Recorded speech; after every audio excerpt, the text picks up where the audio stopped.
Even talking about wait, what? Well, what does that mean? Giveaway eventually given. I was bored The last year, I am rich. but what was that one show that you were? It's like it's optional. You don't have to Saturday. You make sure you wake up. I don't want to say the expectations. Like, if you're not with me in something, So maybe I'm nowadays to have a career job, A great turnout, probably maybe our most successful. Came down. Campbell autograph. just accountability and representation. moms and all that stuff, like weird stuff. That have the experience.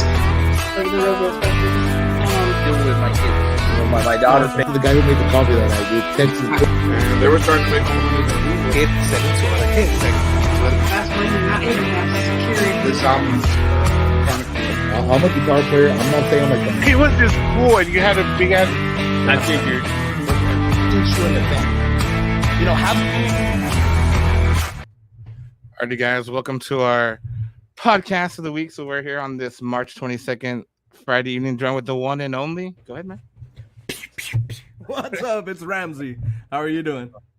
Appreciate it. Thank you for joining us, Ramsey. I know we had a little technical issues earlier. That was on my fault, my end there. But No worries. hey, bro, how's it been, bro? You look like a man with a lot on his plate. Oh yeah. It's insane. I have 3 kabooms, two comic book stores, 1 gaming store, Anime Boom, an anime store, Boba Bomb, a boba tea shop, which food service is a whole other, thing that I had to learn, or we had to learn, and then conventions. Yeah, Nice. is that Hey, it? bro, I think that's it. Oh, a band. Yeah, And a band, just a band, right? No big deal. a comic Hey, that I need to put out since 2021. Congratulations, bro. You got that 4-star, right? The Channel 4 recognition. I Oh saw yeah, that. yeah, we did, dude. How was that? That had to be cool. Yeah, no, we're really excited to get that. I forgot what it's called, the Food Patrol, perfect score or something. Or I mean, they don't come in. It's the I guess the health inspectors that come and grade you, right? And we got a perfect score. That's awesome, bro. And then I guess Channel 4 picks up on that, and then they come and say like, okay, like who did good, who did bad, and we got a little overshadowed there with the bad of another store, but then they gave us, because they posted us both together, right? And then they gave us our own post, by itself, and people were like, oh yeah, but yeah, I think everyone was like, in the comments, nobody was talking about us. I was like, we had a perfect score. Talk about us.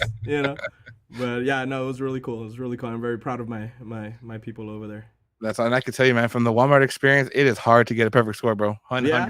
Like, it is difficult. Cool. But we got Chu and New, Mark Velasquez coming in with the jack of all trades. Yo, how you doing? Master of none. Master of some. Master maybe. of some. Uh-oh. I can't hear you. Oh, there you go. Yeah, my bad. No worries. A rookie move. Who grabs it by the cable? Who does that? They're making me nervous here, man. But Sorry. yeah, we What's got up, Robert. How you doing? Yo, Robert. So, just walk us through the week, man. How's your week been? Give us a little bit of a weekly recap on what you want to share. Yeah, of course. So, I mean, it's stress after stress after stress. Man, if I didn't love this, I'd have quit it a long time ago, dude. But yeah, just getting all the ducks in a row to be able to, to really announce and get things going, and that's usually a hard process. It was a lot harder this time for some reason, to get everything lined up, but it finally all got lined up a little later than we like. We usually like to have everything ready by the beginning of March, and everybody announced. But yeah, man, I don't know, just something was preventing contracts from coming back and negotiations, and I think that the more shows there is on our dates, the busier the agents are, and they're working multiple people for those dates, and and unfortunately we kind of get left till later.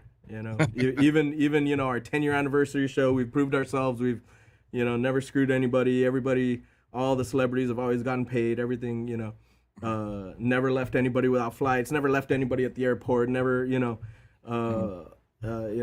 try to do everything right. But but these bigger shows come along, like I guess like C2E2, and you know, with more money and more power, and I guess, you know, the love. I stopped feeling the love, you know. Man, I feel you, man. Yeah. Like, And there's a ton of shows this weekend. Like after COVID, we used to be the only April show, and that was awesome. You know, being the only April show was great. But then after COVID, everybody's schedules were all screwed up. Everybody had their pocket on where they would do stuff, you know. And there's very little availability and outside of that, right? And so all of a sudden now shows start, you know, booking on each other's day. There's so many shows, you know, now around the United States that, you know, it was bound to happen. But yeah, everybody started moving to different dates, you know, after COVID, because, you know, for a year and a half, 2 years, they couldn't do shows. And that's when it started getting a little tougher for us. You know, if you have a convention like C2E2 that gets, you know, 5 times the amount of people we do, 4 times the amount of people, you know, 100,000, you know, people, it's hard to compete with that kind of money and, you know, with that kind of time. And so, yeah, when you have that kind of power, you know, that's a whole other thing, you know. So, yeah, just a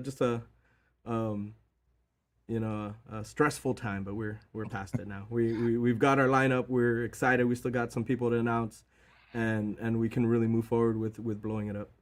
I guess we got Danny coming in with landing Chuck Norris twice. Yeah. So Chuck is awesome. You know, he obviously loves Texas and South Texas. So we're excited to finally get that to a point where we could announce it after working it for you know, a while now. More guest announcements tonight? Probably not tonight, man. Not tonight, man. Not so tonight. we like to get. I don't know if you noticed, but we're trying to do big groups of announcements instead of like one announcement here, one announcement there. You know, just kind of helps build the excitement, I think, a little bit more, and then you know, gives the shit talkers a little less shit to talk about when they're like, "What? That's all you're bringing?" You know, it's like, okay, or it's all at once, right? Yeah. Like, So swallow this. I'm just kidding. yeah, exactly. So yeah, but yeah, we were definitely more announcements. Maybe not tonight, maybe tomorrow, Sunday, maybe early in the week. But we're trying to get them all announced, you know, by. I was hoping this week, but it's looking more like next week. Just waiting on contracts, you know, dotting the I's, crossing the T's, all the stuff that we got to do. Like it should. Well, make sure you Thank guys you, check Retro Pop. I appreciate it. Yeah, What's Kaboom up, Con. Harley? That's everybody out there, man. So again, guys, make sure you guys follow South Texas Comic Con if you haven't already. I don't know why you wouldn't, to be honest. I mean, Yeah, give us a follow. that's where you get all the announcements, bro. Like you gotta know what's going on here, man. So and again, I appreciate your time, man. I'm not gonna take too much of it, but you know, like just and real quick before we start getting into the questions, man, like now that you organize a lot of Comic Con, especially like South Texas Comic Con being your 10 years, when you attend other cons, you know, outside of the valley or even outside of the state, do you ever like, does it ever just, because it's so much work, right? Like you work to do it. Like, is it ever fun? Does it become not enjoyable? Or do you just kind of put it past you? So I don't think I've been to another Comic Con in, I don't know, a long time. I've gone to a couple anime shows, one anime show. I think I went to Anime Matsuri in Houston last year. And I think that's it. Like I haven't had a chance to really travel and go check out other cons. But the thing is, if I go to a con, it's gonna be to dig through those boxes, those comic boxes, man, to find those, you know, to find those grails, to find all these, you know, cool, you know, What'd you cool pick up? What'd you pick up? you know, that I love, you know. Well, this is first Spider-Punk, 1 in 25, I think. Which Spider-Punk is cool. But, you know, go dig through comics, man. Like, I think when I do go to another con, like, I'm probably going to be there all weekend just looking through every single box, every single comic box that's in that place. I'm going to go look for it. And Marla's going to hate me, but... you know, hey, Uber back to the hotel. Let me geek out, you know, and she's down. She knows.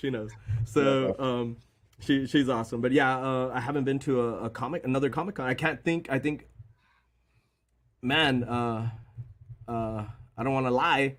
or like forget something, but I probably not since like 2015, 2016 have I been to another con. Maybe 2017. Unfortunately, I mean, I'd love to get out more. I'd love to go and cosplay, dude. I love to do like Lex Luthor, you know, or Professor X. A group had asked me to do Professor X, and they were like, "We have the wheelchair and everything." I was like, that might be like a bad look, me like wheeling in, you know, and not really being. I don't know. Unless it was like the yellow one where you're like, you know, the one from the animated series, that'd be a cool one, of course. you know. That's But yeah, anyway, no, I haven't been to a con in a while. all right. Yeah. No, I get that. I always felt like, you know, because like even like, you know, selling Funkos and then going to a Funko shop, like I tried to turn it off because I wanted to just find what I want. I'm like, oh man, that looks kind of bad. And I'm like, oh, why would they do that? I'm just like, no, like you're here for Captain America, build your Captain America collection, like just focus on that, you know? Yeah. But all right, so what kind of got you in the start, man? You know, I know that you obviously talked about comics prior, so was it like just, you know, going from show to show, traveling? Like what made you want to start this 10-year journey within your South Texas Comic Con? So it's actually been 12 years since we started doing shows, and our first show was HorrorCon, South Texas HorrorCon. Me and my friends loved going to cons, right? And back then they were a lot smaller. There was a few big ones, but it was mostly like inside hotels, and you meet comic artists and stuff like that. And there was a few big ones. I think at the time was like Wizard World, owned by Wizard Magazine. I think at that time maybe Wizard Magazine was still around, or maybe already dying. But it used to be like a comic book news source and a price guide that would come out every month. And man, I wish I had one here on hand to show you guys. But we would you know, like to go, and then obviously, you know, kids and work and all kinds of stuff gets in the way. And so me and my best friend Jess were he used to work at Kaboom with me, help me out there, and we were like, man, we want to get to a convention, like, you know, like we haven't been to one in a while. Like, you know, I think the last one we had gone to was like in 2004 maybe or something, and at this point it was like 2010, late 2010 maybe. And we were like, man, you know, like trying to figure out like, you know, our schedules and how we were gonna do it. And we decided, you know, he was just like, hey, why don't we do one here? And I was like, why don't we? You know, I have 10 years of at that point about 10 years of event management experience from other places that I worked, other advertising agencies, and working for other people who would do, you know, music concerts and things like that. And I had already been in charge of shows, you know, I had you know, some event management experience. And I was like, well, why don't we? How much different could it be? And it was very different. But you know, you don't learn to swim by not getting in the water, you know. And Ramsey usually likes to just jump in, you know, head first, screw it, and learn to swim, you know. And yeah, so you know, we went and talked to the convention center. They only had October dates at that point, and so Jess was like, well, maybe we should do a horror con, since, you know, Halloween and everything like that. And I was like, yeah, let's give it a try. And so we did HorrorCon for a while, and we figured, like, man, a lot of people line up to go to haunted houses, right? Maybe they would come to a HorrorCon. And so yeah, I started planning, you know, putting something together, realizing it was very friggin' expensive, and trying to figure out how to do it. And you know, swam through it the best I could, and we had our first HorrorCon in October 2012. And one of our first guests, or you know, or our biggest guest at the time, I think, well, I mean, depends who you ask, was Danny Trejo. And so it was great to be able to finally bring him back. You know, I wanted to bring him back, you know, like in 2022, but it didn't work out. So, but it's 2024. Well, you know, we finally got him back down. Yeah, that's the HorrorCon there, man. The HorrorCon, bro. Wow, the white banner, handwritten, facebook.com/probably Danny Trejo. I'm sure they wrote that for him. A correction of But- errors, man. Yeah. So you can see the infancy there. Yeah. Hey man, what's it called? That's cool, man. You know, when Denny Trejo was announced, I'm not gonna lie, bro. I bought a Trejo pop. I'm gonna do it as a giveaway, you know, for Uh-huh. whoever attends, because I'm gonna try to get a spot. You know, hopefully I do. If I don't, attending, I mean, I don't mind being an attendee, man, but I'd rather be a vendor, bro. It's funner. You know what I mean? Like, you get to be there all day. You know what I mean? Yeah. So what's it called, It's definitely fun work, man. Fun work Yeah. being a vendor. But I'm definitely gonna do a giveaway for Trejo pop in the future. Just FYI, everybody. Cool. Is there like a machete pop or what? Pop does It's he have? it's like an ally comp pop, bro. Like it's just like him, like it's him without a shirt. You know? Like, Oh, nice. Yeah. yeah. So His I was tattoo just like, showing. yeah, I was like, fuck it. But He should I make know- shirts that are like skin colored with a tattoo, dude. Or maybe he already has that. Or Yeah, maybe with his probably. like muscles and stuff, he's just like putting on Danny Trejo's chest. I'll tell him. and then talking about HorrorCon, man, I'm just gonna take you back on memory lane. See if you Mhm. recall any of these pictures here, man. All right. Oh, zombie walks. Yeah. There I am somewhere. I see a Marla there. Where am I? Oh, is that me? Right? Yeah, I'm right in the center there. Yeah, dude. So we used to do like zombie walks, or we'd call them like zombie takeovers, and we'd like just go to a spot, and all people would come out, you know, and we'd like, you know, put makeup on them, put blood on them, do the latex. We learned how to do the like that kind of horror makeup, and we'd get people to help us out with that stuff. And hey, what's up, Chris? And yeah, it was a lot of fun. And then we started getting kicked out of places. Namely, How did that go? This time, this one, was it this one? It might have been this one, or I don't know, maybe a year later. They kicked us out of that corner. You know that corner where Barnes and Noble is, where like the Jesus people always like, you know, saying Jesus stuff, and trying to save you. Well, we're bringing the zombies. And, They're doing the opposite. well, I mean, you know, we weren't trying to kill them or nothing, but you know, yeah. So that, I think that's the year that we had to move to another parking lot because the owner of that plaza was like, "Hey, we don't want your kind here."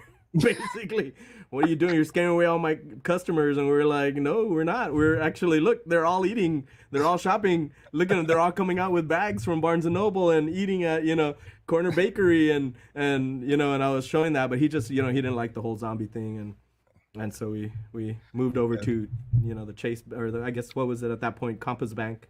Compass Bank back in the day. Yeah. Look at you there, bro. You look so stress free ish. Yeah, I mean, definitely not stress free, but definitely younger and less worn out, you know, from everything. But I was doing, well, I guess, was I doing less? No, I was probably not doing less at that point.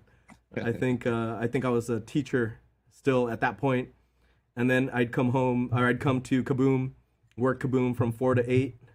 Then I'd work on my magazine. I had a magazine called Magazine X from like 8 to 12 or something like that. And then from like 12 to 2, I'd work on the convention stuff, fall asleep about 2 in the morning, wake up again at 6, do it all over again. It was, that was definitely a rough time. But that was the start of the journey of this. and the loss of the hair, I think.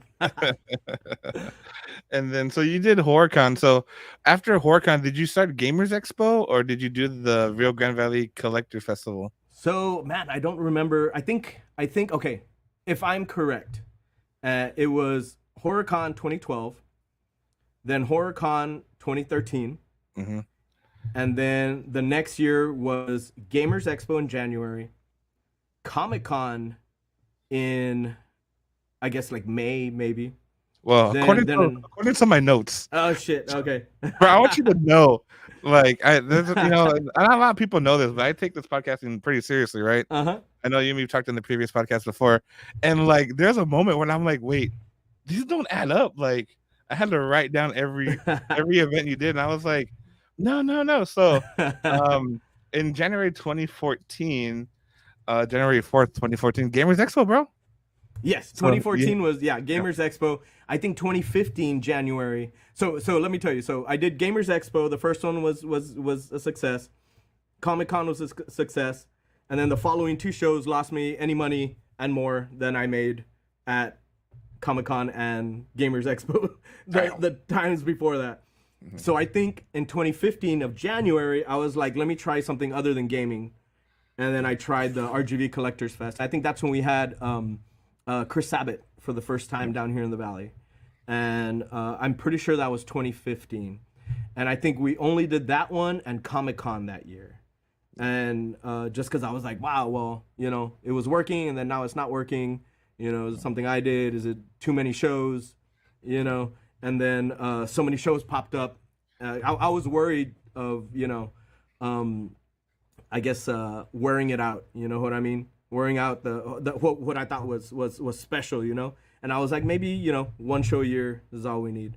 We don't need to wear it out. But of course, you know, everybody else started wearing it out. So I was like, okay, let me, you know, maybe there is room for more stuff. So we're still doing gaming. Then we did anime, Fiesta, and yeah, that's where we're at right now. Yeah, it's I crazy, do want to bring bro. back RGV Collectors Fest though. Yeah, for sure. I do want to bring back like I don't know. I talk a lot of shit. You're like, but how much more shit do I want on my, you know, on my plate? I don't know. No, I feel you. Cool. Yeah. Steve Downs, Mark, was on the second Gamers Expo. Yeah. The first Gamers Expo was Definitely. Quentin Flynn, the voice of Raiden from Metal Gear and Solid. And Steve Downs was the second or third. Here's the second I don't one. remember. There's been Second one, bro. I got you, bro. All right, I you got me. All right. You know what's up. You know what's up. So, and you know, pulling out, since I put out a Reddit, bro, and it's just crazy because given the fact, and this is before I share the Reddit, like, and I know you may have talked, you know, off camera and some more on camera, but you know, we talked about there being too many shows, and it's just funny because even though now and 9-10 years ago, like, people still have some of that same impression, you know what I mean? Yeah. So there was a Reddit user that I saw that posted this comment, which is just exactly aligned to what you were saying. So this Reddit user just basically said, let's see if can I make it bigger? He just said, that's huge. They're doing too many of these collector festivals, Gamers Expo, Comic-Con, OmniCon, HorrorCon, PokeFest, etc., etc. It's always the same customer, same event, same vendor, same selling stuff. HorrorCon being the only one that's a different formula. It would be nice if we just had one or large two events. So I think just the fact that, you know, given where it's 9 years ago and now, this person that was 9 years ago. Wow. Yeah, 9 years ago, bro. It's crazy, and this person's probably still not happy because it's still going on. It's getting worse.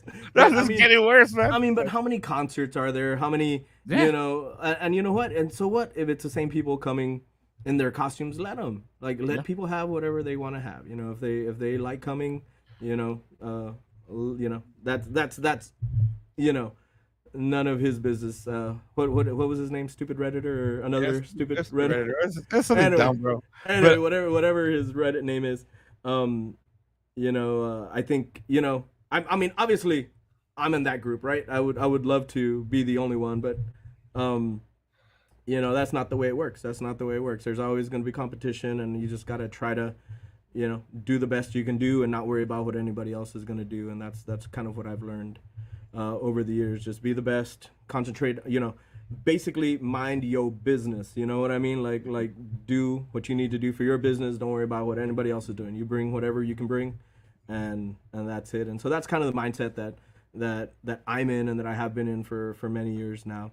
And you know, quite frankly, some of the people that do shows are friends of ours, you know. Yeah. So and some of them like Margaret have been doing shows for you know a long time. I think PokeFest started around the time that HorrorCon started, right?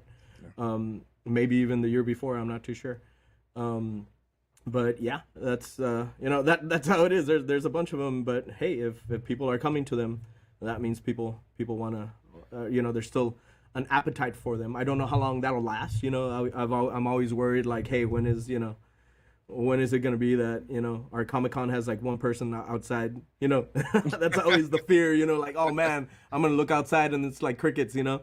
And I've been there, you know, like with some of the shows, I've been there where it's like, wow, like I thought more people were going to want this, you know, like HorrorCon, you know. 2014 was an eye-opener on, you know, that people won't always come out to support, you know, and at that point, you know, we were probably the smallest HorrorCon in the country, trying to compete with these giant, you know, corporations that have, you know, eternal money and can, pay quadruple the rates for all the horror guests and stuff, and it was just tough. So I know Miriam. Hi, Miriam. Wants me to bring HorrorCon back. I want to bring it back. We want to, definitely. But we don't know quite how to do that yet. Where it would even be. There's very few dates that we can even think about doing it without it interfering with any of our other shows, the planning for those shows, you know what I mean? Mm-hmm. So yeah, but we're working on it, Miriam. I mean, we've been trying to bring it back for a couple years now, but October now is like Anime Fiesta, and that's the second most popular show, and it's that's not going anywhere. So it's not going anywhere, That's not going anywhere. I went from HorrorCon, I can barely get 2,000 people in the door, to like, hey, I can get 10,000 people with Anime Fiesta, and HorrorCon cost me a lot of money and a lot of years off my life too, worrying if people were going to show up. So I do love it. I do want to bring it back, but yeah, I'd have to, there's a formula there that I have to crack, and see how to keep it at a price where I know only this amount of people are going to be there. And unfortunately, that doesn't work with what the celebrities that would draw enough people there want to make, So anyway, a lot of that, a lot of words there to say that I'm working on it, but it's hard. Well, to kind of take you back to there, man. So I found this picture of Gamers Expo, the very first one, 2014, man. Just tell me what's going through your mind. What was your, because obviously you've taken the formula the last 10 years and always made it better, like you talked about. Mm-hmm.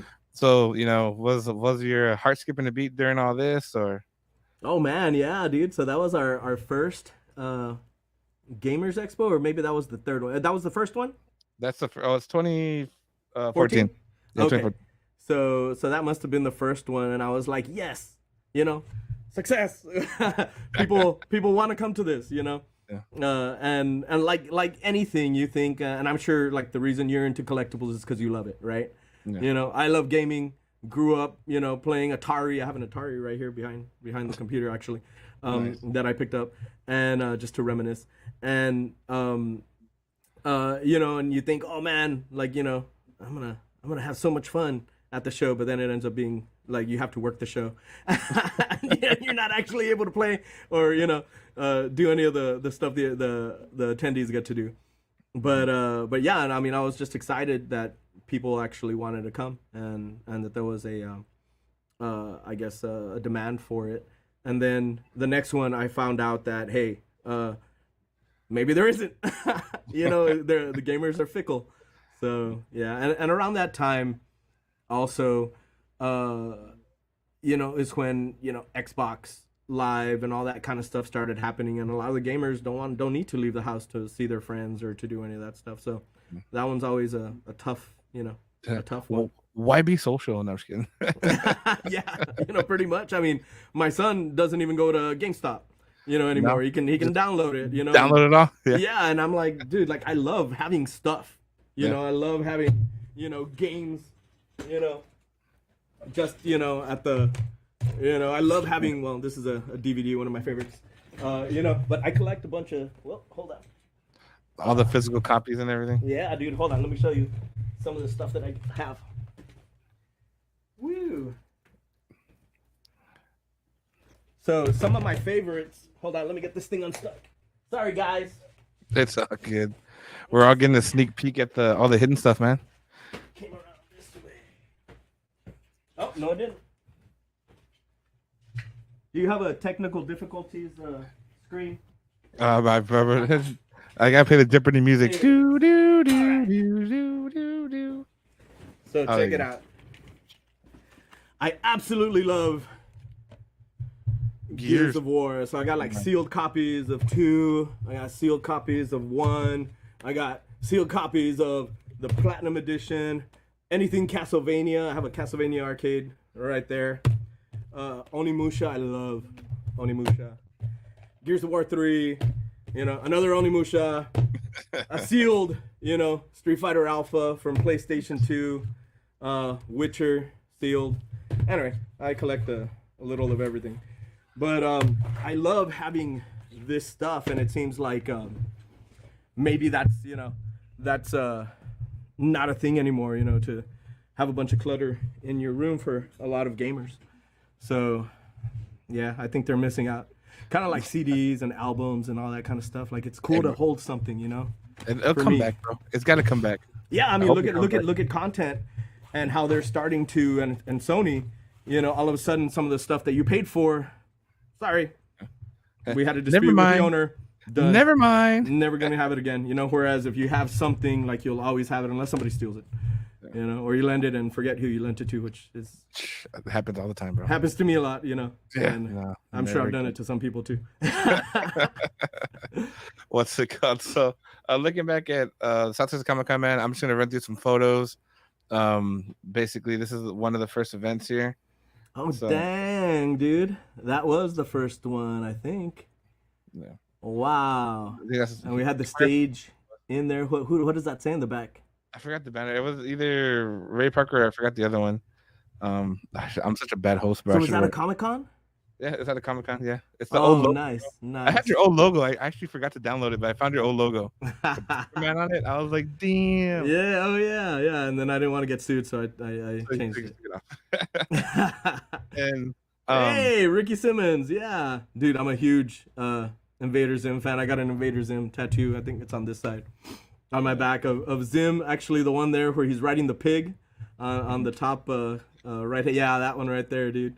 I have that tattoo on my back. I love Invader Zim. and then just another. Wow, yeah, Ray Park, there he is. That was the first one. That was 2014, 2015. At least I hope it was 2014. I hope I got it right. I might have a I couple think- wrong.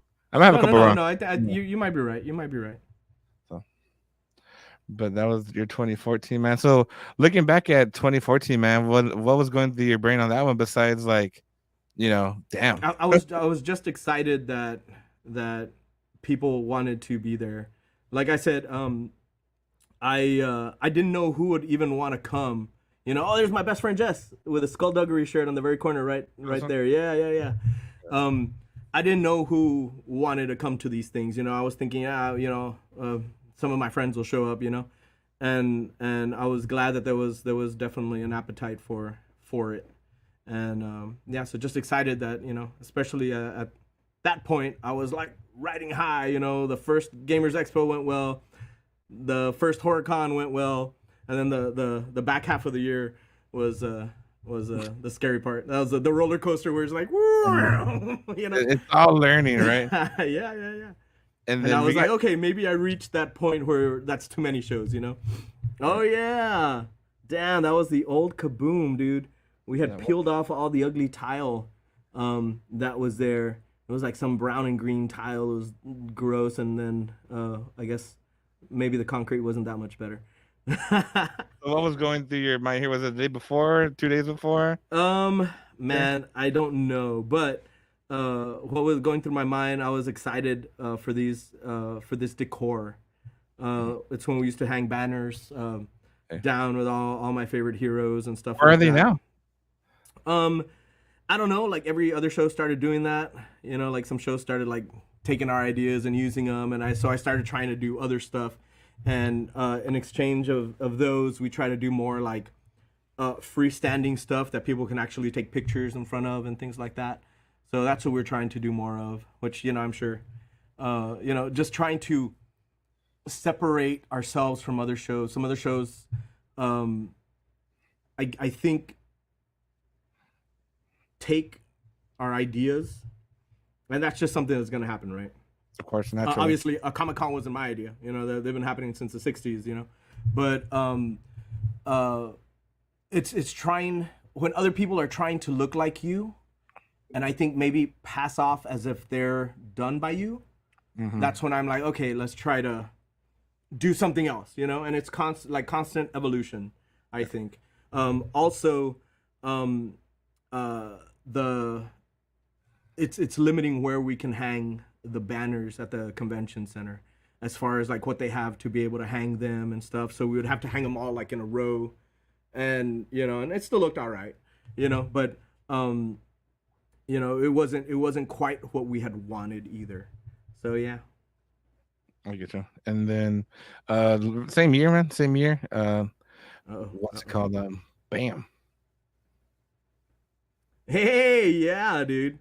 Sean Astin, dude. Such a great guy. A great freaking guy. I love that guy. He was so nice, so helpful, like so concerned about like, hey man, how's it going? How are you doing? Are you doing okay? You know,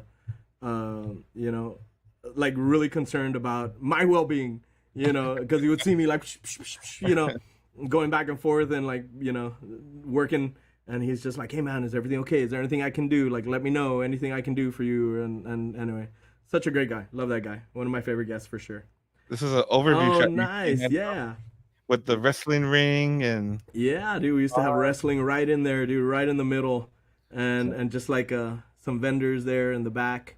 man, look at it, bro. Just packed, bro. Looks great. And so that was the last, I think that was 2015, and that was the last time that we would only use just the expo halls. And the lady at the convention center is like, hey, you really need to just rent the whole thing. And I was like, oh, I don't know about that. That's expensive.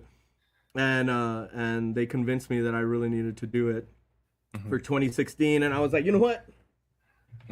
Screw it. Let's go. I was more fearless then, like when you don't have anything, like, well, what do you have to lose, Yeah. And yeah, hey, is that Sean Chemmel? Yeah, Sean Chemmel. Before you had the rooms and stuff, so yeah, first time in the Valley. He was like surprised. He was just shocked by how many fans he had down here.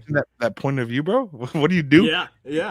and literally a lot of them were there. Most of them were there for him too. So he just he was just like really surprised like how much Dragon Ball Z love there is here in the Valley, and so was Chris Sabat, but yeah, that's awesome. That's when we used to have the stage in there, we had the room because it was just a couple thousand people in there, but yeah, that's pretty awesome.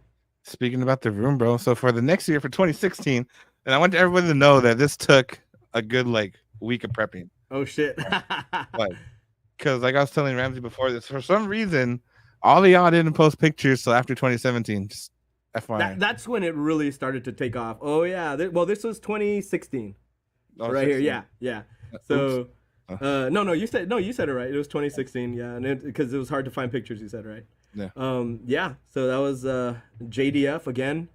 Surprised his agent had told him like, oh man, don't even bother going down there, and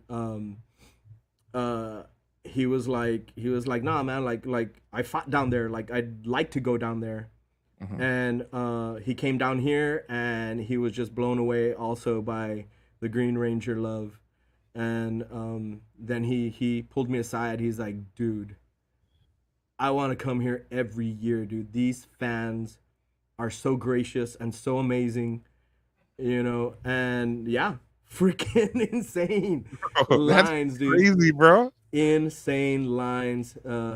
Another great guy. But yeah, he's like, dude, I'll come every year if you'll have me. And I was like, dude, definitely, man, that'd be great. And then the following year he couldn't make it because he was filming that Lord Draken stuff, and he was shooting basically kind of that trailer kind of was supposed to be a pilot or like kind of like a treatment to present to Netflix. And then that whole thing fell through, and I don't know why or what happened. Can you hear me? Sorry, my mic. Yeah, no, I can hear you, moved way back there. I keep forgetting. And for whatever reason, the project didn't get greenlit, and but yeah, that's why he had missed it. I think the following year we had him. It was supposed to be the Pink and Green tour, where it was gonna be him and the Pink Ranger. Maybe that was 2017. I don't know. Maybe that was 2018. I don't know. These years mix in. Hey, it's COVID. Hey, and you see at that point you can see the baldness taking shape. It took that many. And that was what year? Here. This is the same one. 2015. 2016. Okay, yeah. It should be 2016. Yeah, 2016. Dang, yeah. They get better, I promise. There's an awesome video, bro. There's a real awesome video. So, nice. My friend Clark took that picture with his logo there. Yeah, what's it called? It's funny because Clark was a friend of my friend's. I was like, "Hey, bro, like, do you know any photographers?" He's like, "Actually, yeah." And I'm like, "Is it Clark?" He's like, "Yeah." I'm like, "Oh, what a small world, bro!" Like, I was like, he threw me a corner on that one. So I Nice. was like, sweet. This one I never even knew, bro. So like, I was exposed to Comic Con late. Like, I think it was like 2019. Oh shit. So Okay. Yeah. yeah, so that was just me, bro. I was I couldn't afford good things back then. You know what I mean? Yeah. So Oh, I know. I know the yeah, feeling. yeah. And then 2017, I thought this was cool, so I was like, I definitely got to bring this up, bro, and walk me through that if you remember this. Oh yeah, dude. That was Cecil Garner. I think Cecil. Is it Garner? I think so. He was the lookalike for Rick from The Walking Dead, and so obviously we couldn't afford Rick from The Walking Dead, and he's like, "Hey, I'm the next best thing," and I was like, "Yeah, let's go, dude. That's hilarious." So he set up a whole little booth there, and that was really really damn cool. That's But yeah, cool. Cecil Garner, I think that was his name. Nice. Then this is Oh dang. what Dang. the awesome TVs, the old TVs, the CRT. Yeah. So, Damn, those were a bitch to lug around, I bet. shout out to these guys. They actually started taking pictures. They stopped at 2020. Yeah. Enterrate Norte. Yeah. Luis, great guy. Also, would always support our shows and stuff and come out and he loves all this stuff as well. And then you had speed dating, bro? Oh yeah, we had speed dating for a little while. I didn't do it, obviously. I was already dating someone, so so I don't know how it went. But if anybody can tell me, and if anybody did it, Did anybody get married off this? I'm genuinely curious, bro. well, I don't know, but at the horror cons we did do zombie weddings, dude. Did you? Yeah, and then at the first couple Comic Cons we did Star Wars weddings, and so yeah, we did some wild stuff, and we'd marry people on there. It was official because both me and my friend Matt are like officiants, official. You're We can sign that shit and make it Oh, official, bro. And When I get married, I'm gonna call you. no, please don't, because I get more nervous for that. Nah, That's you a lot can, more bro. stress than playing a show in front of like a bunch of people at an arena with my band. Just be like- There's nothing compared to like being there with the family and friends and expecting this, happy occasion to go, perfectly. And I'm like, oh fuck, there's a lot of stress. Do you take like, Did you ever get the I object? Don't lie. Did you ever get a no, shirt? never got an object. And you know what? I never even asked that. I'm like, if you're objecting, you don't belong here. So I just bypass that whole drama and say nah, And but yeah. That would have been good stories, bro. I object. I remember this one time. So Mark is asking about Bruce Campbell. We've been trying to bring Bruce Campbell since 2013, and he is never available for us, unfortunately. And we just haven't been able to break through on that. And It's not yet, man. It's all not. matter- It's not for lack of trying. Him, Elvira. I mean, even now, like this year, they always say, hey, like, well, hit us up around this time and we'll discuss it. And we hit them up at that time. They're like, sorry, he's booked, not available. All the time. And so, yeah, unfortunately, yeah, not hasn't happened yet. Not saying it's never gonna happen. Eventually, I'll wear them down. Eventually, they'll see what we're capable of and stuff. But yeah, for some reason, it just not happening. Him and Elvira, dude, just can't not seem to yet, get them, man. dude. You Every never know, man. every year, they're at the top of You our get list. so many. How many more years you got in this? Like another 100? No, Good, man. please, dude. I'm lucky to live another 5, bro. With the amount of stress, maybe 5, maybe 10. But don't worry, Marla will take over and she'll keep it going. So, 2018, the famous. I don't know if you remember this. The famous prom picture. I guess it is. Oh Then- yeah, dude, with the clown in the background, dude. That went viral, dude. That was a lot of fun. This is what got me. Like, this is what I saw on Facebook, and I was like, Oh Come- really? That was Yeah, the first time you had heard bro. about it? so like 2018, obviously, like 2019, I went afterwards, but I was like, oh Mhm. shit, and I was laughing. I was like, that had to be the best photo bomb. Ever, bro. dude. Definitely Yeah, dude. top 5. It went viral on social media, so that helped get eyes on us, And then let's see, we got 2019. So 2019 was kind of a funny year, man, because I think at this point social media was pretty big, right? Yeah. So I there's a video that I'm gonna play here in a minute, but I just want to show you kind of a recap photo that you guys posted. That's a big thank you. It was a huge, Oh yeah. bro, it's fucking huge. Yeah. Like, that That's a really cool picture. I love it. I use that one to show people, Yeah. you know, like, hey, like we're not new at this. Like, you know, not even, you know, San Diego Comic-Con has like any kind of production. They just have a table with banners in the back, you know. And that's it. But obviously they get the Avengers. We don't. Yeah. Not yet, But sir, not you know, yet. but like we try to go all out with the production, and the celebrities are like, "What the fuck? We don't see this." Oh, sorry, I don't You're know if good. I can cuss or not. That's some gold, bro. All right. My mother got mad like 4 podcasts ago, but she got over it. She's fine. So she good. And you know, they're like, "What the hell?" Like, you know, like no Comic Cons that we go to have any kind of production. They're just a table and a banner, and you walk out there, and you know, hopefully there's some applause and stuff. And but we try to, like I said, we try to innovate. We try to go above and beyond. We try to make it entertaining. We try to make it cool. Try to make it memorable.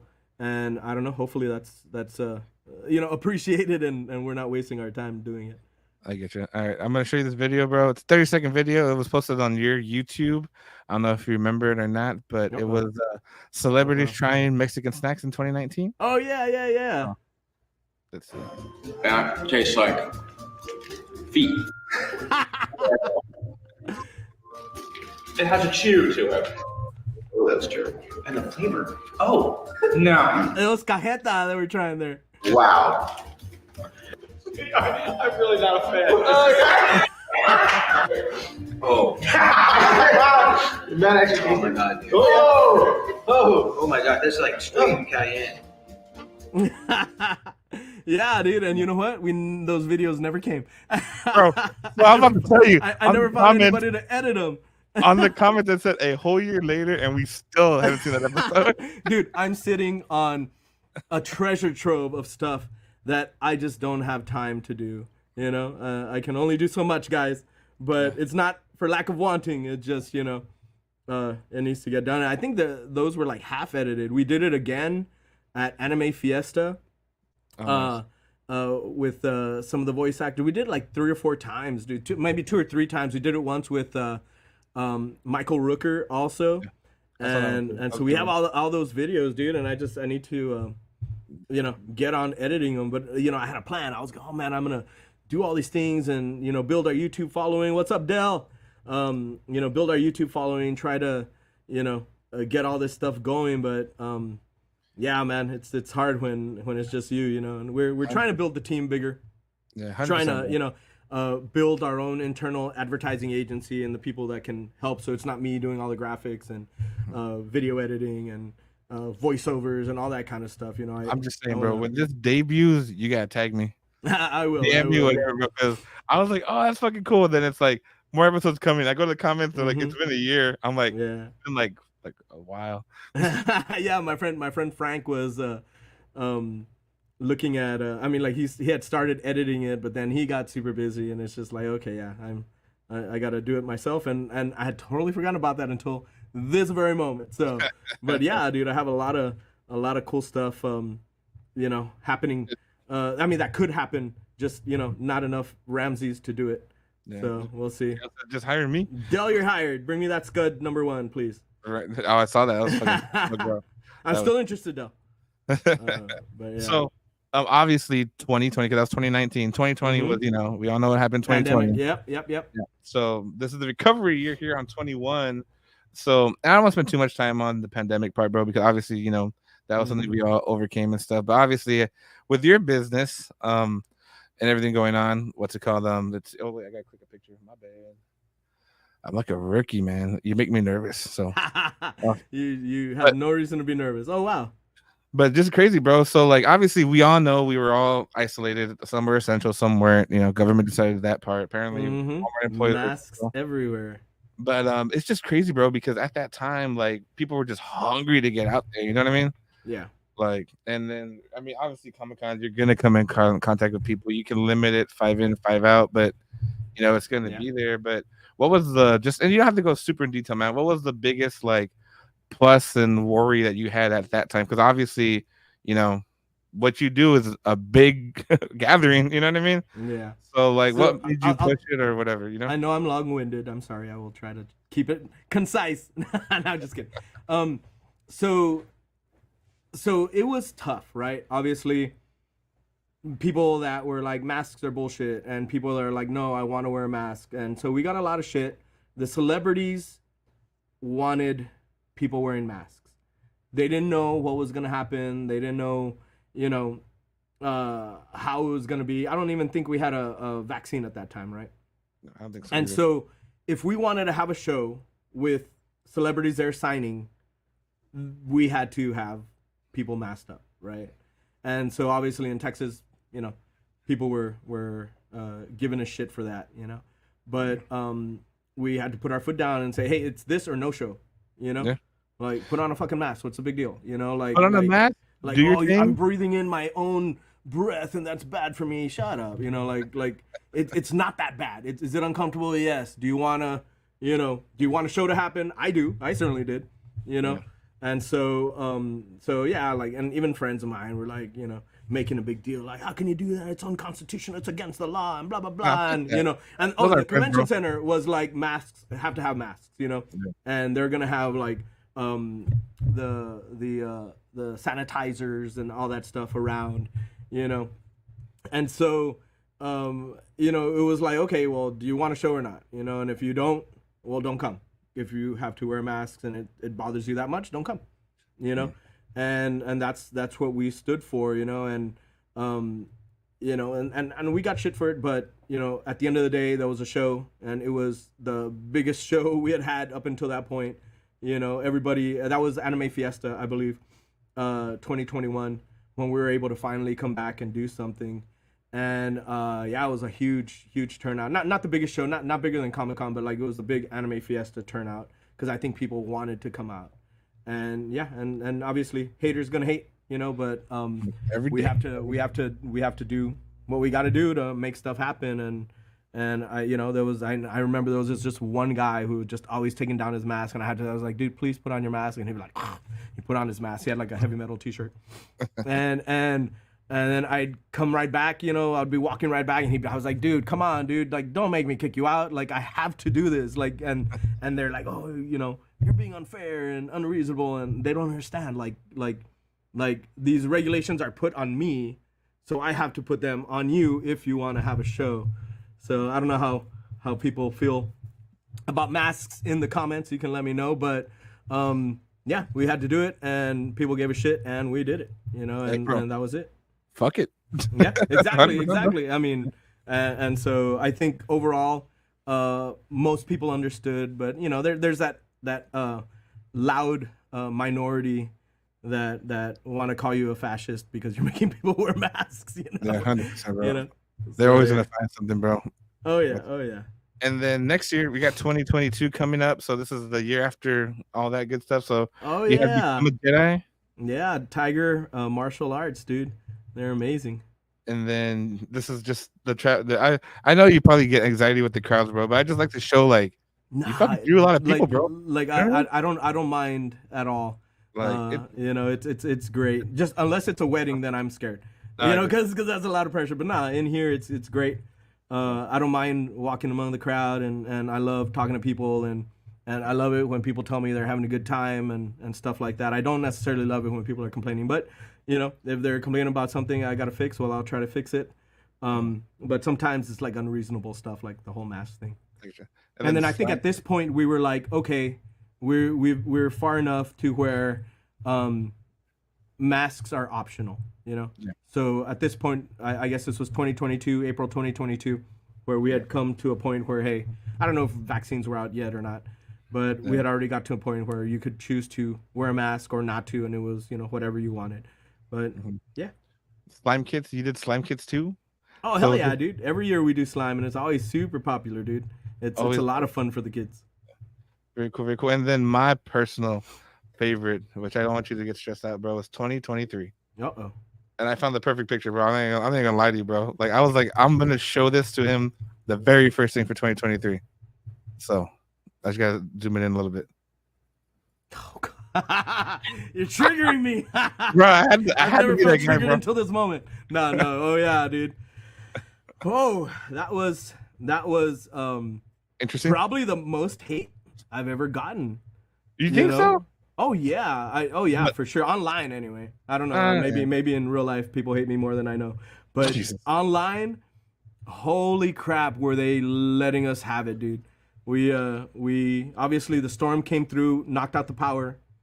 The convention center was like, nope, go home. Everybody go home. There was already a huge line in the morning, dude.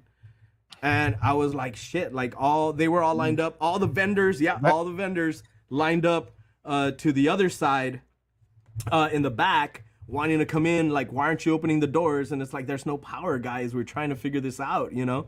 And so I told the convention center, I was like, look, I see lights in there. They're like, yeah, it's like every 3 lights, you know, 1 out of every 3 lights will turn on with the backup generator.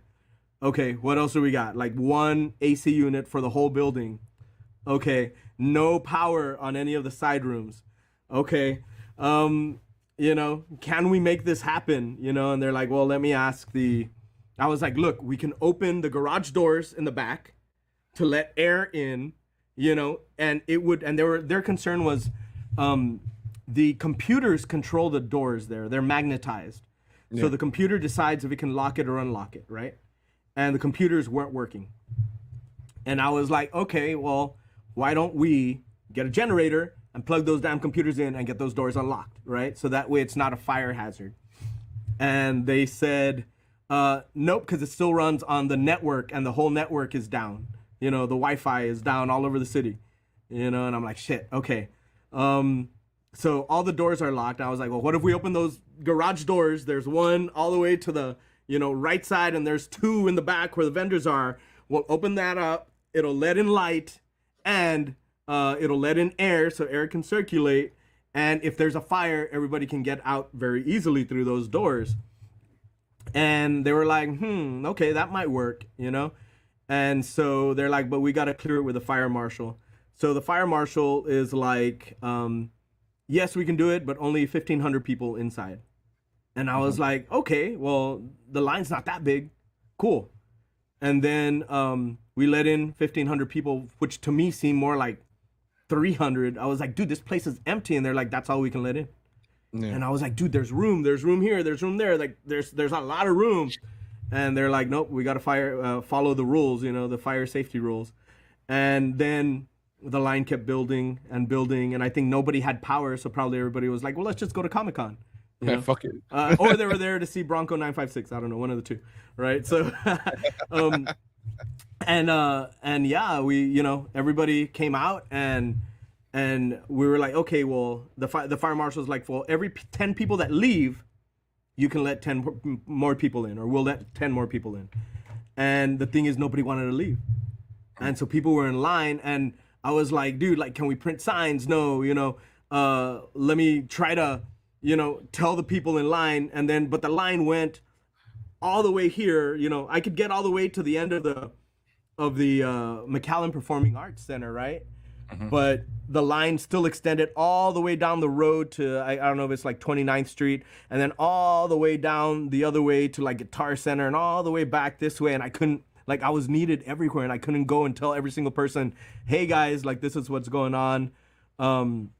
So yeah, so people were pretty upset at that, and they're like, why didn't you, you know, make announcements? It was like, okay, how? You know, why didn't you print signs? Well, there's no electricity for a printer.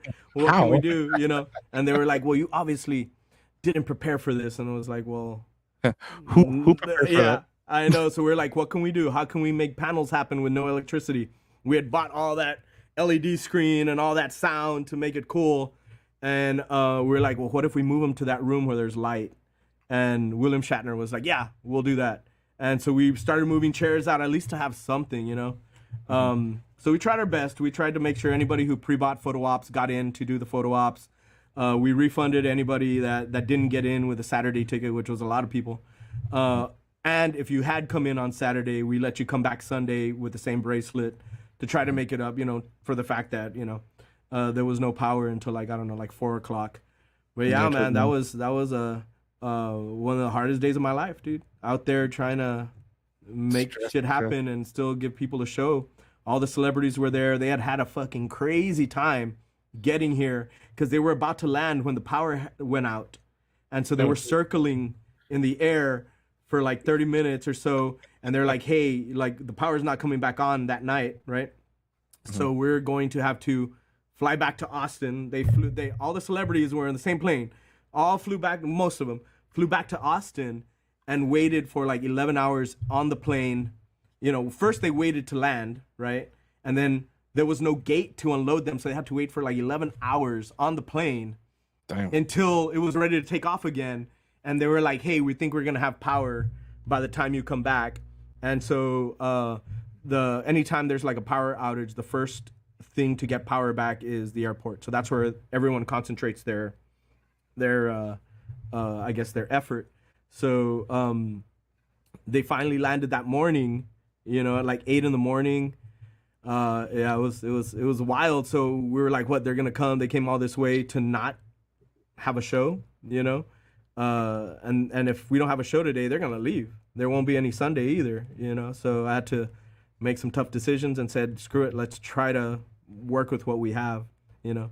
And yeah, by 4 o'clock, I don't know, 5 o'clock, power came back on, and we were able to kill that line in like an hour. We were able to get all those people in that were still in line and still have, you know, plenty of time. The celebrities all said, hey, we'll stay later than we're going to.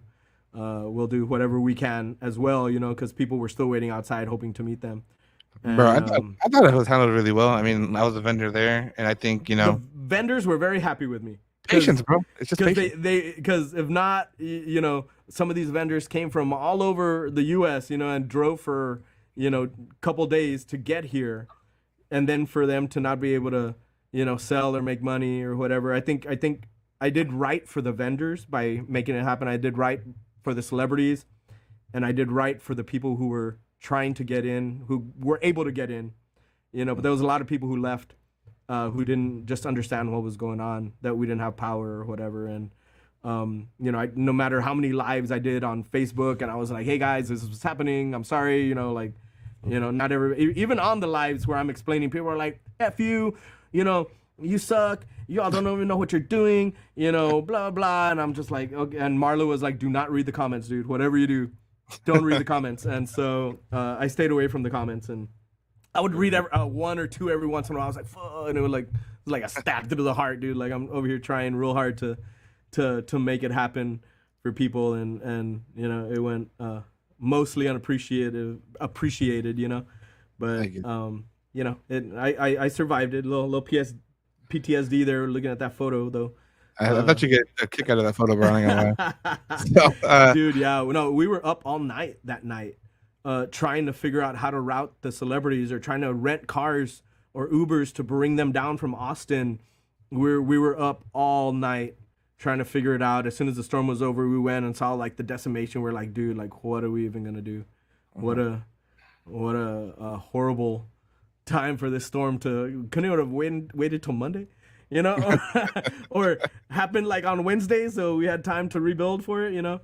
But you know, I survived it. You know, a few years off my life there as well. Probably the most that have been shaved off yet. Nice. Thank you, Vince. I appreciate it. We had Dale come in with sounds like some trays for VIP. We got Mark saying it was my son's first South Texas Comic Con. Awesome. Dale says we should get a media table. Danny says I worked a convention that day. It was crazy. What's it called? And he also said the fire marshal told me there's no way the city was going to let you have that show. I know. But you did anyway.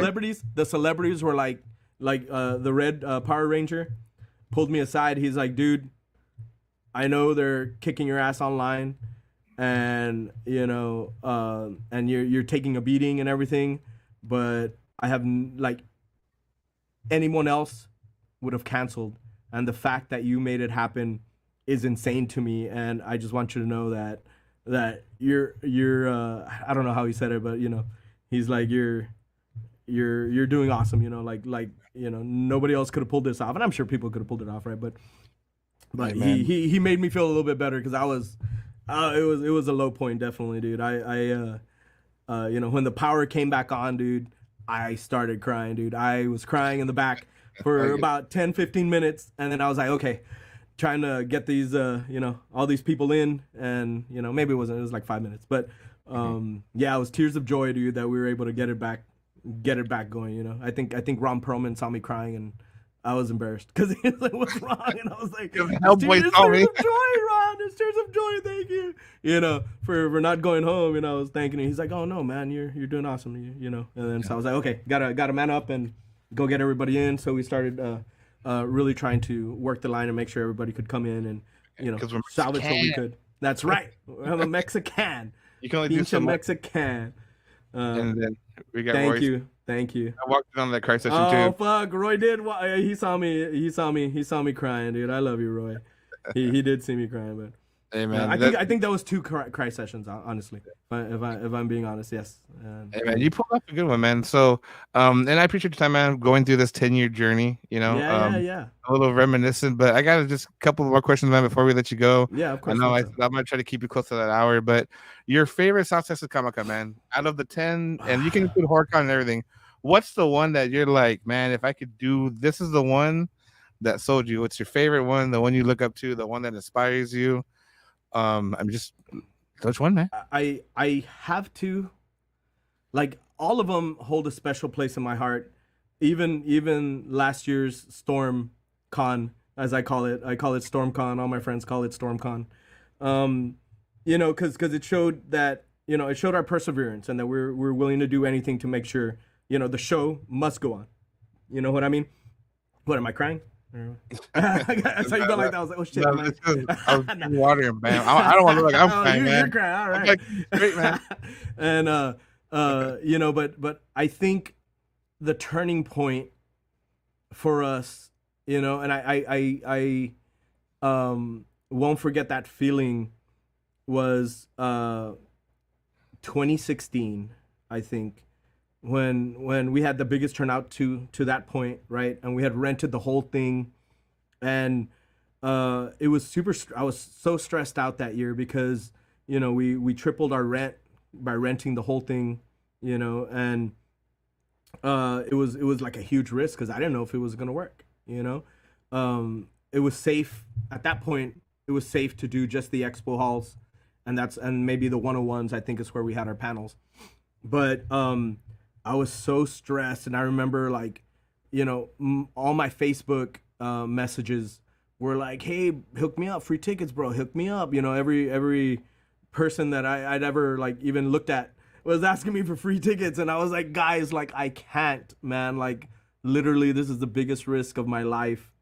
You know, like, I'm, you know, like, I don't know if you know, but, like, I bet the house, I bet everything, you know, not that I even had a house, but you know what I mean? All my chips were in, you know, and it could have been the biggest disaster. It could have been the very last show I ever did. And it worked, and I worked it till it worked. You know what I mean? Like, I didn't sleep. We didn't sleep. We worked, you know, day and night. Like, it was crazy. And at that point, I still had to knock on doors and be like, "Hey, hi, do you want to be a vendor at my Comic-Con?" What the fuck is that? What's a Comic-Con? What do people do there? And I'm like, "Oh, well, it's this." And I still had to, like, you know, tell people what it was. And I think by the next year, it was already okay. Like, now I don't have to go and knock on doors and try to sell local people on what a Comic-Con is and why they should be a vendor and the merits of, you know, how much money you can make there versus just being at your store on any particular day. So yeah, man, that one was kind of a turning point. I think I saw that we could go, you know, full convention center and survive, you know, and it definitely is special to me. And I mean, they really all are. I mean, 2015 with Sean Astin, you know, special to me. Like, the first one that we did that was successful, special to me, and they're all special to me. Even StormCon, just, you know, the fact that we survived it, holy shit, was I like weirded out for like a week and a half, dude. Like, adrenaline rushes and like anxiety, and even after the show, and usually I'm not anxious. Like, I just kind of put my head down and work, and hey, you're gonna work. But man, that was after that, and it was after the show. Like, I should have been relaxing, right? But I was still like panicked, like something's gonna go wrong, something's wrong, you know. Like for like a week, dude, it was horrible. But even that one is special to me because, we were able to pull it together, and it just shows that that I have a strong team of people who love this as much as I do, and are willing to give their blood, sweat, and tears to make sure it happens. And I do appreciate that from all of them. And would you say StormCon would be your most challenging South Texas Comic Con that you had?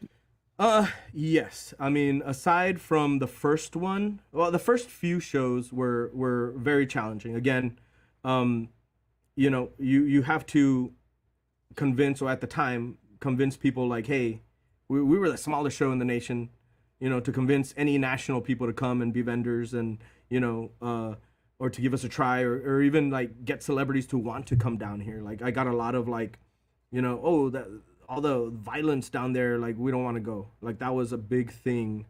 And then people talking shit in the comments like, oh, this actor sucks and this, and then the actor sees it and is like, well, I don't want to go anymore because apparently nobody likes me there.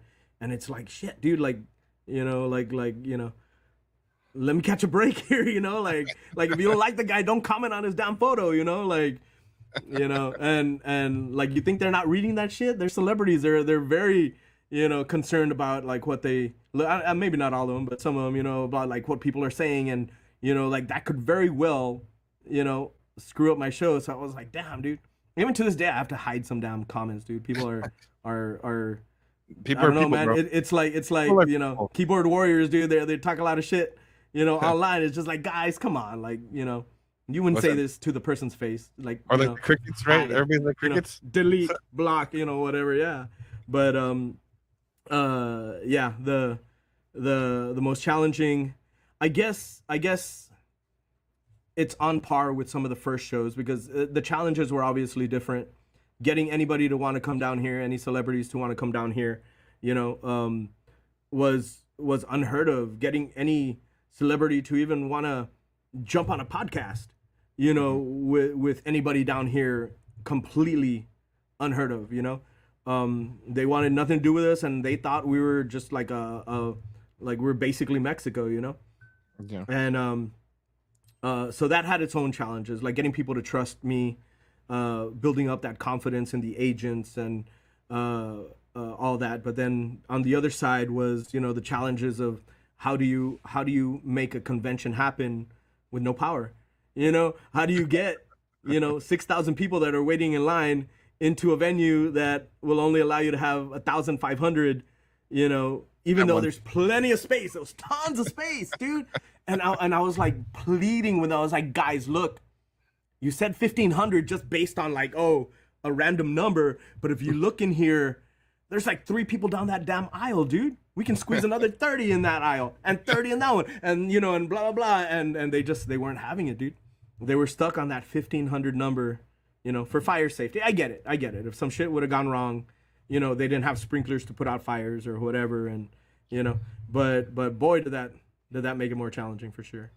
And then the last 2 questions we have, man. So this one's coming from Chris P from the Average Boys podcast. What's up, Chris? So I was on his podcast earlier in the week. I was like, hey, man, I'm going to have Ramsey. It's going to be an awesome show. He's like, hey, man, ask me one question. He's like, I'm genuinely curious. I said, all right, cool. He's like, what's the next ultimate goal that you have for South Texas Comic Con? The ultimate, Yeah. So there's a few, I guess, goals. Whatever you want to share. All right. So I think everybody has this expectation that, that we can get Chris Hemsworth down here, no problem, or that we can get, Spider-Man, Tom Holland down here, no problem. Just because, say, Comic Palooza had Tom Holland, a few years ago, and because the San Antonio show got, Marvel celebrities and stuff like that, but that is definitely a goal, is to try to get bigger people. But we're stuck in a place where, the shows they go to, those convention centers can hold like 100,000 people or more. So, if you look at Comic Palooza, how many rows of vendors they have at double the price that we have them at, they have 20 rows of vendors. We have 5, and their rows are even longer than ours. So they have that extra money to be able to say, okay, we can bring these bigger celebrities, right? The guy that does the San Antonio one, he's got a ton of money. He's a millionaire, you know, multi-millionaire. He's gotta have bucks. All those cars, those show cars that he has, those are all his personal cars, dude. That's what you told me. That he has a Knight Rider. He has, you know, the Turtle Van. He has the Batmobile. He, like, you know, but he's got eternal money. Like, you know, he can afford to pay any, you know. I'm just Ramsey from the Valley trying to, you know, make this happen, you know, with a budget, you know. And so 20,000 people, you know, and 5 rows of vendors isn't enough to justify bringing, you know, like Chris Hemsworth, you know what I mean? We need 60, 70, 80,000 people to be able to do that. And even if we brought him and, you know, and more people wanted to come in, where would we put them? You know, where would they go? They don't fit. We don't fit anymore in there, you know? So that brings me to the other next goal is obviously we want to get there. We have to grow organically and really smart. You know, we can't force it, or that's gonna be the last Comic-Con. Literally, it'll be the last Comic-Con I'll be able to put on. You know, if it goes south. You know, so I have to play it smart. I have to try to figure out, you know, how to grow from here. And I think one of those ways, and it's not the answer to this question either, but it would help, is to grow outside. You know, now, before you even, you know, as you're walking up to the circle, you know, that's where the entrance is. And you have to walk all across the park with all kinds of stuff to do in there before you even get inside to the, you know, to the actual convention. And have, I think, good enough stuff out there, which is going to be hard, that people will want to be outside in the Texas heat. You know, you know what I mean? So, but I think that's one thing until we get a bigger convention center, or a place where we can fit more people. I think that's the next goal, is to grow outside and really try to figure it out. And what would we need to have outside to where people want to stick around outside, you know? And that's tough in the April heat, you know, humidity, you know, here in the Valley. All that stuff, but that's kind of, you know, the goal is to grow and be able to hold more people, and that is definitely a challenge for us right now. How do we fit more people in there so that we can in turn be able to grow and get more, you know, more, I guess, heftier price tag celebrities that people want. You know, they want Ewan McGregor. Yeah, so do I. You know, they want Hayden Christensen. So do I. You know, they want friggin'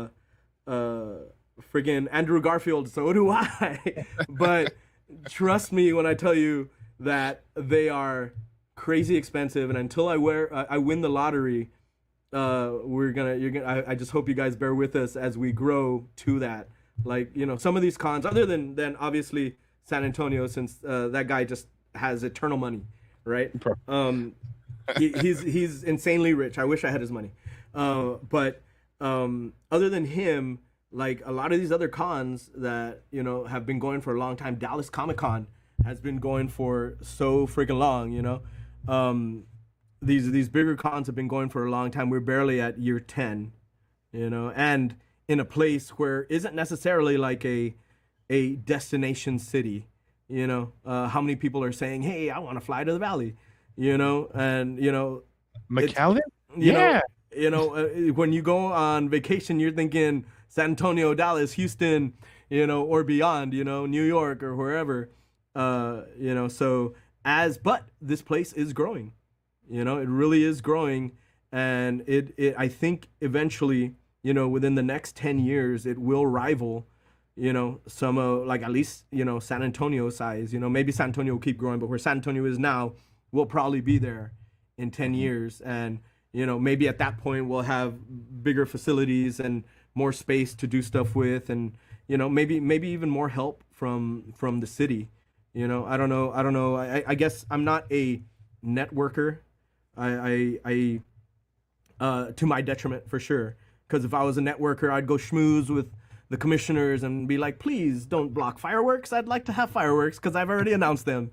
And then a week later, 2 weks after I announce it, you tell me private events can't have fireworks. Can I be grandfathered in since I had already announced it? There's a lot of things that I think if the city got behind us, obviously they'd benefit. Like people travel here from, people come from as far as Japan and Hawaii. We see where the tickets are being bought. You know what I mean? And we see all these dots all over the U.S. And so people do come here and stay in the hotels and eat at the restaurants and put gas at these gas stations and shop at the shops and all of that stuff. So I think it would benefit the city to help us out a little bit more. But at the same time, if they help us out, like everybody else is going to be wanting to get help from the city, And so I think they limit what they can do for any show. And the convention center is really good to us. They really do help us as much as they're allowed to, promoting it and stuff. But yeah, maybe I need to run for office or something and make some friends. Vote, bro. Make some friends. I don't want to do that. Make some friends at least in the political circles and the city, circles, and attend some events and rub elbows with the people that can really help us, but maybe convince them to build add another like double the size of that convention center so we can get more people in there. Triple size. Yeah, but yeah, that's the goal, is to keep growing, keep innovating, and hopefully eventually be at a place where we can, have Chris Hemsworth come down and it's no big deal. Have The Rock come down and we can afford it, Bro, The Rock, bro. But we'd have to grow to that. And I'm sad that we didn't grow fast enough to be able to have like Stan Lee down. Every year where I was like, oh, how much is Stan Lee? Oh, he's 25,000. Oh, too much for us. Oh shit, we have 25,000. What if we bring Stan Lee this year? Oh, this year he's 50. Okay. Oh wait, can we afford 50? We can afford 45. Hey, can we? Oh, Stan Lee is now 80. Oh, 80,000. Okay. And then it's like, well, what if we did it and then oh well, now he's 150,000. It's just like every time we would reach that hurdle, like they would raise it on us, and that's pretty much the story. At one point, we could have had The Rock for 75,000, and but we were like, shit, we barely got 10,000, $10,000, and then when we would get to a point where, hey, maybe it would double, triple. So anyway, we're trying to grow as fast as we can, but as smartly as we can. Is smartly a word? I don't know. Yeah, I just showed how. It's a word tonight. So, and then the last question we have here, man, it wasn't even a question, but it was from Mark from the Chew and New podcast, man. He recently interviewed Anthony Tyler Quinn. He was Mr. Turner from Boy Meets World. Okay. He expressed interest to come to the Valley, so he's like, "Hey, man, you should bring it up." I said, "I'll bring it up, man, but I ain't no miracle worker, man. Like, I'm just a guy that people say, hey, we should do this and do that." But he did express some interest, man. Just an FYI. So I don't know. Cool, man. Well, I've wanted to, like, we've been trying to get Topanga here for years, from Boy Meets World, and it would be cool, like, if we could do it as like maybe like a reunion or something like that, as a bigger thing, you know what I mean? When you have multiples of the same show, it tends to really help. But yeah, that would be cool. Yeah, bro. You get the cast of The Mandalorian. You get Pedro Pascal, bro. Oh, sold. You know how many? Sold, bro. Every time we post, like, hey, guest announcements. Is it Pedro Pascal? No. You're like, no. He only does. He only does the ones that he absolutely has to based on his contract with Disney. He does not, like we're eternally trying to get Stone Cold, right? We want Stone Cold Steve Austin, and we've been trying for so long, and finally I got through, right? And I was like, hey, this is what we can do, like, is he interested? And for weeks and weeks, trying to get an answer, and finally I get a call back, and it's not Stone Cold, by the way.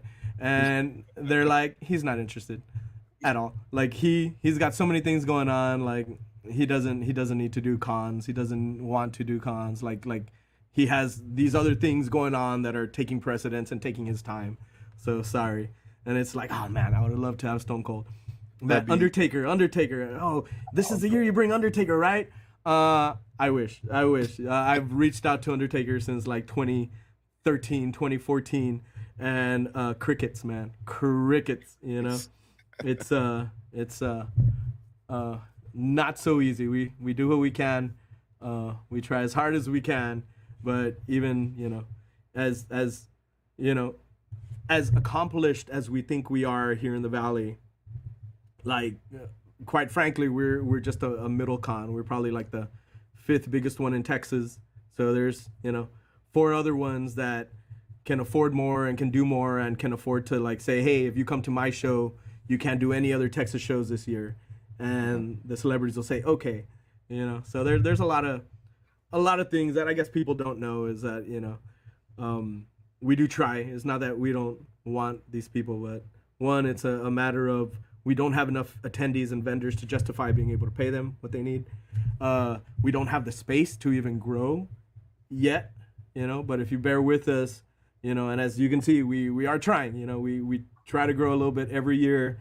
And if you had told me I'd be able to get Chuck Norris someday, let alone twice, back in 2016, I'd be like, you're insane. There's no way I can afford that guy, but we are trying. So yeah, bear with us.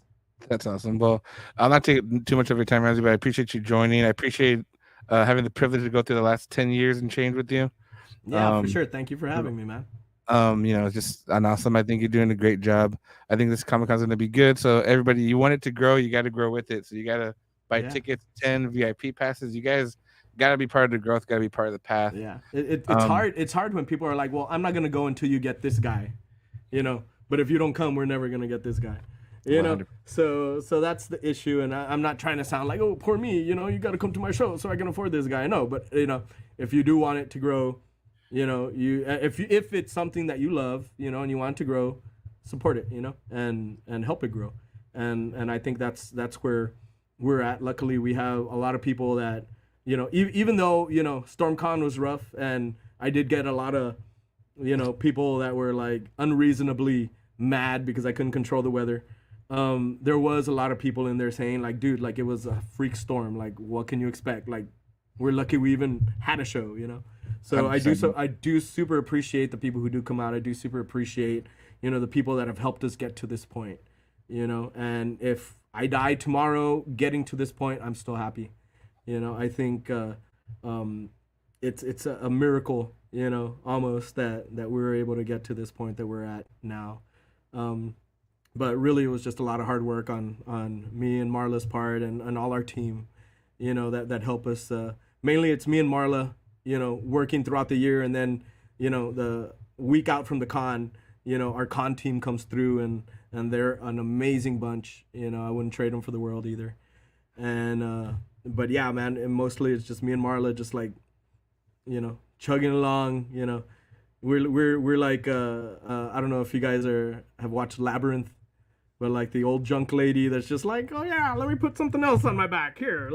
What else do I need to? Oh, I want to do this. Oh, oh man, Bro, I haven't watched Labyrinth in a minute, bro. I ain't gonna lie to you. Hey, Gates McFadden, she's from Star Trek, Next Generation, Beverly Crusher.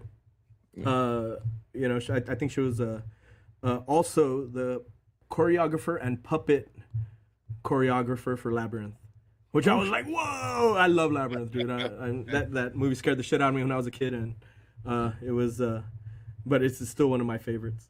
All right, thank you guys in the comments. Thank you everybody. Harley wants AEW wrestlers. Yes.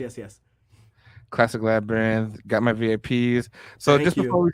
before we sign off, Ramsey, just any last words of wisdom, man? Anything you want to plug in this last second before we log off here? Any advice for the con goers or just any general advice? I mean, platform's yours, man. Whatever you want to say. Yeah. So, well, one, thank you everybody. Hey, I see Oscar in there. He used to go to Gamers Expo and he would enter every single event that every tournament he had like all the passes on his chest. He's like, look how many I entered. It was like 10 or 20, I don't know. But anyway, I want to thank everybody, first and foremost, for like supporting what we do and coming out to the shows. Any advice? Wear comfortable shoes when you come out.